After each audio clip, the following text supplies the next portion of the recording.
This is The Journey by Mary Oliver. One day you finally knew what you had to do and began, though the voices around you kept shouting their bad advice. Though the house began to tremble and you felt the old tug at your ankles. Mend my life, each voice cried, but you didn't stop.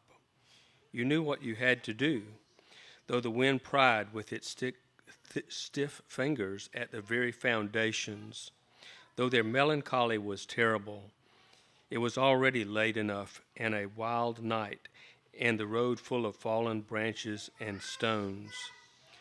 But little by little, as you left their voices behind, the stars began to burn through the sheets of clouds, and there was a new voice, which you slowly recognized as your own, that kept you company as you strode deeper and deeper into the world. Determined to do the only thing you could do, determined to save the only life you could save. Hello, I'm Kayleen. I'm reading Matthew 14:22 through 24. Immediately, Jesus made the disciples get into the boat and go on to the other side of the sea while he dismissed the crowd. Then, after the crowd had gone, Jesus went up to the mountaintop alone, as he had intended from the start. As evening descended, he stood alone on the mountain praying. In the midst of the burdens of life and ministry, like when the news of John's death reaches him, Jesus seeks refreshment in solitary prayer. The boat was in the water, some distance from the land, buffeted and pushed around by waves and wind. All right, so I'm going to try something new this evening. I'm actually going to attempt to preach with an iPad in my hand. We'll see how that goes. Safety first, in case it comes flying that way. I'm trying to tell you. So I'm going to stay way back here. So thank you all so much for, again, indulging the questions and for the amazing participation this evening, because while you all were answering the questions, I was at rest and enjoying it. So what I learned about this idea of considering the topic of the rest of work was about really how much I actually work, and then the startling revelation of how little I actually rest. I'm one of those people, I can just keep going and keep going and keep going until my body basically says, I'm out. And it usually results in some kind of migraine where I spend hours going like that, or I just go sleep and sleep for hours as if I have been up for 3 years. And I wake up and I find it refreshing, and then I go back to work. And I realized that if there was some sort of mechanism that actually could measure work-life balance, that if there's a reading on that scale that said out of whack, it would be me. And so this idea of being out of whack, it became an issue for me, because how do I stand up here and preach about a topic that in my own life I don't know a whole lot about? And so I want to share with you a reality, in case you don't know, that in order to stand here and do this doesn't mean that we have all the answers. It doesn't mean that we have it all together. And if you talk to me long enough, you'll realize I probably have more questions than you do, and I have some random answers that have not met their questions yet. And so I just kind of stick around in that. But my goal today is to really reflect for you what it really means to be a human being who's always in motion. That means that I am always on the move from one thing to the other.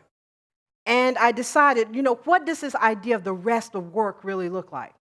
So I took some time at work to observe IT professionals in their natural habitat to see what does this idea of rest look like. And I also claimed the time that I took observing them as rest. But nonetheless, I was doing research. So this idea of rest at work, I have the luxury, I work for a faith-based organization. And we start all of our meetings with prayer. It basically means that after you pray with people, they're not really going to yell at you. And I kind of like that. But I looked around our campus at this idea of how do we engage rest as an organization. The first thing I realized is that the restroom is really not for rest. Because I had someone come and they had a question for me about a customer interaction. I was on my way to the restroom. I said that, and they followed me. So I had a complete conversation through the stall. And that's when I determined this is really not the rest room. But we have this neat thing in our building called a reflection room. It's a place where you could just kind of go sit, breathe, be, avoid, snooze, meditate, pray, and not be bothered. It is the one place on our campus that's really kind of a don't bother me zone. So I spent a little time in the reflection room. And when I would leave my area, I'm pretty much a fixture in our area. I would leave, I did not take my phone, and I didn't take my laptop, which basically means all the digital leashes are at my desk, and good luck finding me. They would have to activate the chip to figure out where I was. But I spent some time just sitting in the reflection room thinking about, what does this really mean? Are rest and work really diametrically opposed? Are they two complete different things? Is one the opposite of the other? And what I learned is that what became true for me is that rest and work are more akin to each other than they really are different from each other. So I went off on my adventure. I left the reflection room, and I realized in our brand new building, it's been open now for maybe a couple of weeks, I took an unauthorized tour, and I looked at the names of our conference rooms. Our conference rooms are called things like rejuvenation, renew, revive, relax. And I was like, why am I not in the building with the cool relaxation stuff? I'm over in the building where work is nonstop. And then I went over to a different building and I found a waterfall inside. It's like a waterfall wall. It's really kind of neat because for me that became like my very own personal wailing wall. I could sit, I could cry, I could pray, I could meditate. The really cool thing about it is you can't see through it, so nobody really knows you're there. And so in those moments where I needed a little rest from work, I could just go and sit in front of that wall and just be. On occasion, when people walk up, because we don't have offices, we work kind of open air, so people believe if they see you, you are available to them. That is not always true. So I spend the day with headphones on, and I look like I'm on a telephone call. Periodically, I will go like this.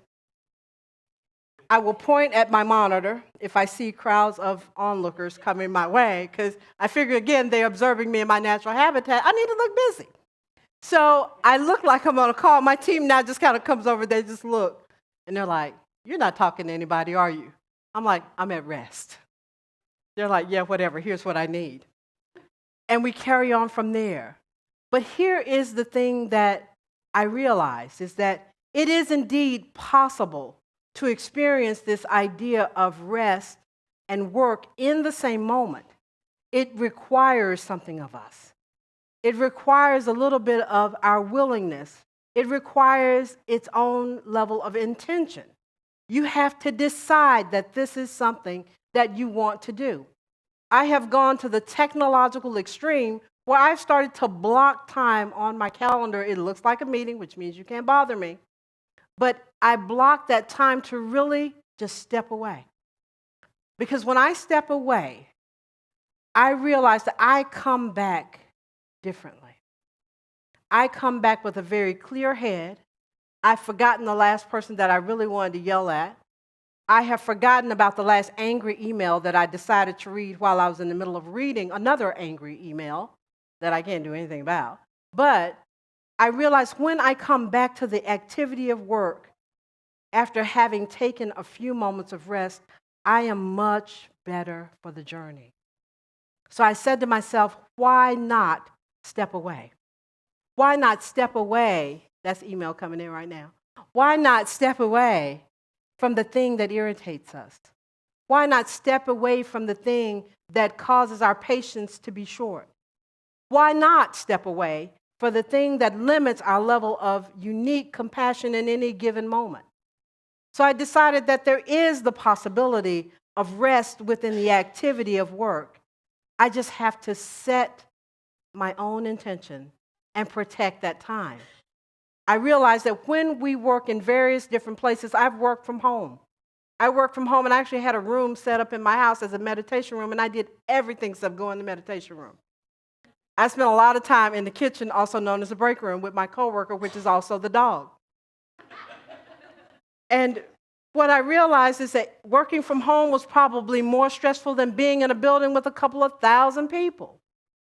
So regardless of where you are in the universe and the spectrum of how we work, that there is room in that for you to take a break from all of that and to take a break for yourself, with yourself.